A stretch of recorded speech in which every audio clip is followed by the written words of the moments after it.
Good day, sir. Today I'm going to share my understanding regarding the Lesson 11, Cyber or Digital Literacy Skills. So the first question in preliminary is, how do media affect the lives of people nowadays? So it affects the lives of people negatively and positively. But of course, it depends upon how people use it. Media in the present allows people to capture and deliver information from all corners of the world. This serves as the means of communication, information, or entertainment.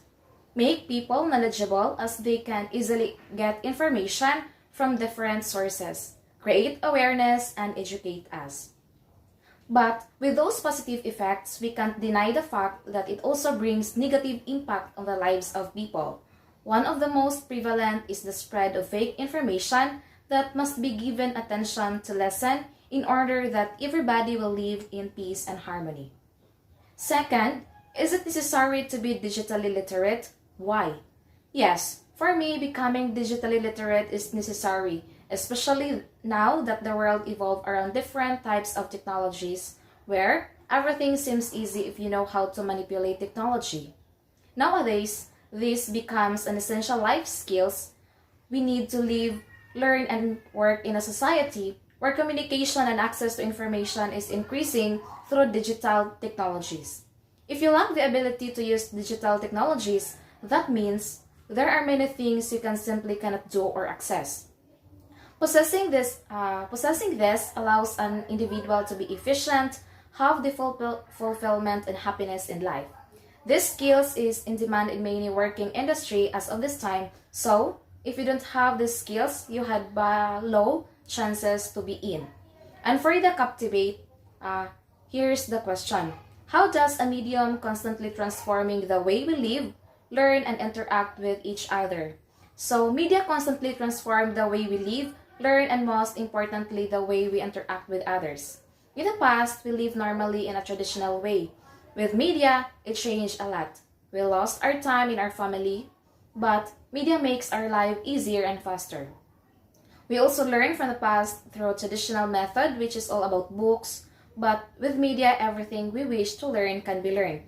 Before, we were extremely limited to interact with each other, and we were limited largely to the people that we know in person. And as a byproduct of this digital era, media have easily become one of the most dominant method of communication, which allows people to communicate others in real time across geography, cultures, and languages, creating an interconnected community. Today we're going to share our points of view or expertise in relation to the topic cyber or digital literacy skills by answering few questions. So the first question is, do you know how to write and send emails, create documents and simple spreadsheets, use a web browser, and make sense of the search result returned by the search engine? So I guess I'll be the one to answer this question first. So me personally, I can say that I have a little knowledge in understanding and in writing and sending emails. Also in creating documents and simple spreadsheets because we almost use this every day in making our assignments and projects. I also use web browser like Google Chrome frequently in answering my assignments to gather more information and use this to know the events happen in the society and also the Opera Mini. And of course, I make sense of whatever search results returned by the search engine. So for me, yes, I know how to do those things. I'm not sure if you have had this experience, but when I was in junior high school, we did a lot of hands computer work. Our high school teacher taught us how to write and send emails properly, as well as how to use MS Word and the tricky use of PowerPoint and how to compute on Excel. And part of that is questioning the veracity or authenticity of information we find on the internet. And for me, yes, I know how to do those things. Now, in sending email, I mostly done it sending important documents. Now, in creating documents and spreadsheets, I have been doing this most of the time, and I've been using this in creating my projects. Also, in searching on the internet, I am also aware that not most of what I have searched online will have the result that I want. So that is why I will only get information I need on the trusted sources that I know. Okay, let's proceed to the second question. Do I know how to find reliable and factual information on a given topic? Do I know how to evaluate if particular information source is factual, true, or trustworthy? So, as I previously stated, I am confident in my ability to locate reliable data and evaluate whether it can be trusted. Since high school, we've been taught how to check the right information so that we don't use incorrect information we find online. Because it has been repeatedly taught to us since then, it is already imprinted in our minds, or we have become wise in selecting the right information and have lost our ignorance when it comes to evaluating various types of information. So yes, I have the ability to find informations about this topic by seeing its reliability in doing these five criteria, which are the currency, relevance, authority, accuracy, and purpose. And I also know how to evaluate information sources, if it's factual or true, by considering the source, read thoroughly, ask the experts, and check the author, date, and sources. Yes, I know how to find reliable and factual information because it is important to know how to evaluate reliable sources to use and to more informative and to ensure the quality and reliability of the information to be taken.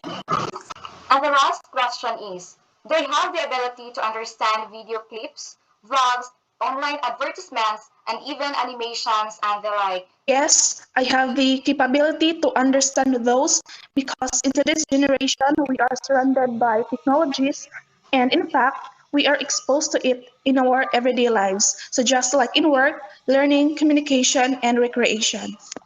It can help us learn well by watching more videos in Facebook or YouTube channel.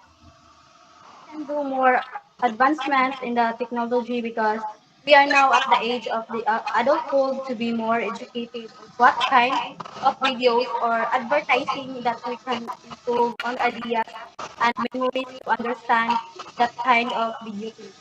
Yes, I do have the ability to understand the video clips, vlogs, online advertisements, and even animation alike because today, in today's generation, we are living with technologies and in today's education also, videos are a variety of ways in education setting. Now, I'm going to explain the media and digital literacy of how they are related to each other through a Venn diagram. So, media literacy is the ability to evaluate, analyze, and understand media messages in all forms with a critical eye. It is also the ability to encode and decode the symbols transmitted via media and looks at media as whole and how it can influence our perception of reality. While digital literacy focuses on understanding how digital media looks and interact with the society at large, it provides a critical understanding of technology's impact on and the individual, including privacy, responsible use of legal and ethical issues, and able to create, understand, and communicate meaning and knowledge in a world in which these processes are increasingly mediated via digital technologies. And both media and digital literacy teach individuals how to interact with media, and it helps reduce media biases. And I have here a video clip that relates to the lesson Cyber or Digital Literacy Skills. So this is the link, and the title is Digital Literacy Skills to Succeed in Learning and Beyond. And I'm going to critique the video based on the following question.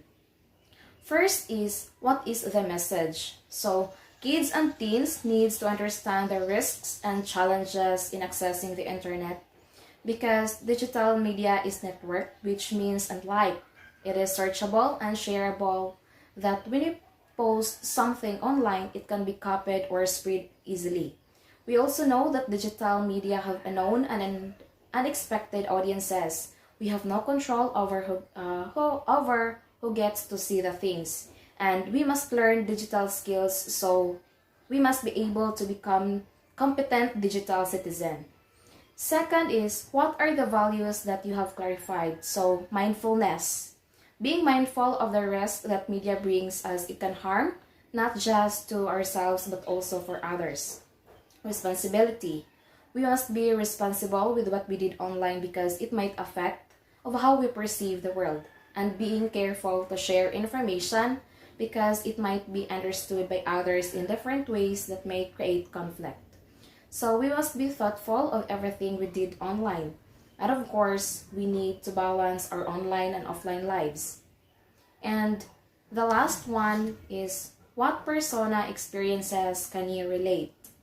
So the experience that I can relate to the persona is when he said that when he was in grade 3, looking for information about the lion dance for Chinese New Year, which took him 2 weeks to complete his presentation because he was not fully digitally literate. So same experience with me when I was in grade 7 when my teacher in MAPE told me to report the contemporary arts, which took me almost a week to prepare because I have a doubt that my report is not what my teacher expects to, because that time I'm not into manipulating gadget. Now, I'm going to explain the video entitled What Makes You Special by Mariana Atencio based on my understanding through a mind map. So the bottom line of the video is all about being a human, which is the single thing that all of us have in common that makes us special through our personal experiences. So as a human, we work at belonging because belonging to someone or something don't come easy. You have to be more than average to be accepted by the society. And human recognize blind spots, which is the first step in being inclusive, which is needed for us to understand what makes us different and embrace those qualities. Once you understand your differences, then you will be able to accept and appreciate them. And don't let differences define you because you're dehumanizing yourself in a certain ways. So, stand to defend yourself, the human race. And for the follow-up questions, how many times do I have to watch the video and why? So I have watched it 3 times for me to exactly get what's the video all about, because there are some information in the video that needs me to focus for me to understand it. Second, at any point in the lecture, did the speaker say anything that made me doubt the trustworthiness of what she said? Upon viewing and understanding the speaker's lecture, I haven't experienced that I felt doubt the trustworthiness of what she said, because everything she explained for me is real, as it is because it is based on her experience, and as well as I agree with everything she said, that I able to get many lessons in life that hopefully I can apply it in my own. And I find it very interesting and able to relate her experiences. So I will give you a brief summary of the video entitled What Makes You Special. So the speaker is Mariana Atencio, a journalist, which talks about how we respond to difference in others. Her message speaks to the fact that our differences are what makes us special and what makes us human. She uses the power of storytelling to challenge her listeners to put themselves in other people's shoes and appreciate the humanity of others in all their shapes, sizes, and colors.